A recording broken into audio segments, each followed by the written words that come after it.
Hi, welcome. My name's Dale McCluskey, and on this video, as if the dog training world wasn't confusing enough, I want to respond to a new way in which confused and compromised balanced dog trainers identify within the dog training world. You know, the way I see it is there's four groups of trainers. You have the purely positive trainers on the far left, the radicals, that don't care much about anything except taking our tools away. That's their main mission.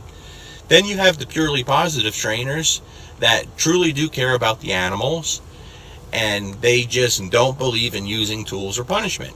So be it. I have no problem with that. Everyone's free to do what they want. There's nothing malicious about their agenda. Then you have the so-called balanced trainers. I hate that term. That's where I fall. I consider myself a versatile trainer. I consider myself a purely positive balanced trainer bursting with versatility. It says so on my website. There's a story behind that. You know, where again, I utilize all tools. So here we have, again, very popular balanced dog trainer, Larry Krohn, referring to himself as a purely positive balanced dog trainer. And the question should be, well, what the heck is that?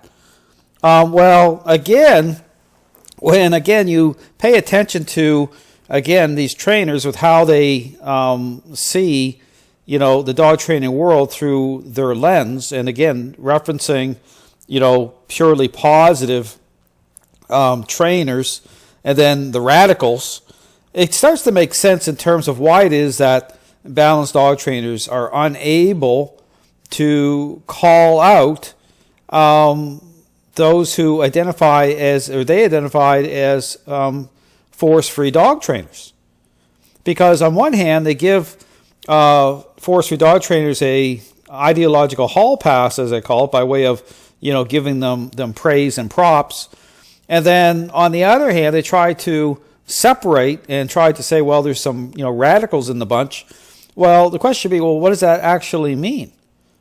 You know, once you understand here, again, in terms of, you know, the fact that, you know, balanced dog trainers are compromised, you start to understand why they're actually losing their tools. They're losing the war on remote college because, you know, they're in agreement with the source of the problem. They're in agreement with the superficial idea that training represents a learning-based exercise.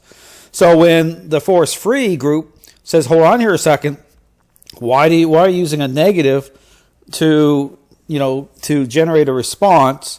If it's all about motivating dogs that way in the middle of a relationship problem, well, understand that balanced dog trainers, they're in a catch-22 situation they can't get out of. So again, when you hear this label from Krohn talking, reference himself as a purely positive balanced dog trainer, that just speaks of compromise. It's this, you know, playing both sides of the ideological fence, which understand balanced dog trainers have done from the beginning. They've played, you know, the force-free side of things, a so-called balance side, but it's this whole thing with trying to be everything to everybody, but still being in agreement with the problem by way of this very popular idea that training is a learning-based exercise. Thanks for watching.